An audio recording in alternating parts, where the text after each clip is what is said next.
መረጃችሁ እንዳይሰረቅ ወይም ደግሞ የሳይበር ሴኩሪቲ ደህንነታችሁ እንዲጠበቅ የሚያደርገው ይሄ ላቫ ላምፕ እንደሆነ ታውቃላችሁ? ሁል ጊዜ ሄዳችሁ አንድ ዌብሳይት ቪዚት ስታደርጉ ያ ዌብሳይት ስለ እናንተ የሆነ ዳታ ይኖረዋል። ያ ዳታ ደግሞ እንዳይሰረቅ ሁል ጊዜ ኢንክሪፕት መደረግ አለበት፣ ልዩ ልዩ በሆኑ ኪወርዶች ማለት ነው። ነገር ግን እነዚህ ልዩ ልዩ የሆኑ ኪዎችን በኮምፒውተር ብቻ ጀነሬት ማድረግ አንችልም። ምክንያቱም ኮምፒውተር ትሩሊ ራንደም አይደለም። ያ ኮምፒውተር ጀነሬት የሚያደርግበትን አልጎሪዝም አገኘም ማለት እነዚህን ኮዶች ፕሪዲክት ማድረግ እንችላለን ማለት ነው። ለምሳሌ የፋይተንን ማየት ትችላላችሁ። እነዚህ ሆስቶች ራንደም ኪዎችን ጀነሬት ለማድረግ ምንድነው የሚያደርጉት? እንደዚህ ይደረድራሉ። ይሄ ላቫ ላምፕ ዋል ይባላል። እያንዳንዱ ላምፕ ይሄንን ይመስላል እና ይሄ ነገር ባይዞ ኮምፒውተር ሳይሆን የቤት ውስጥ ጌጥ ነው።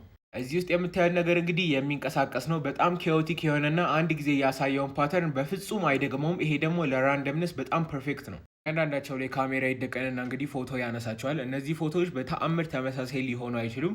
እነዚህ ፎቶዎች እንግዲህ ፒክስሌትድ ይደረጉና እነዚህ ፒክስሌትድ ፎቶዎች ላይ ተመስርተው ራንደም የሆኑ ኪዎች ጀነሬት ይደረጋሉ።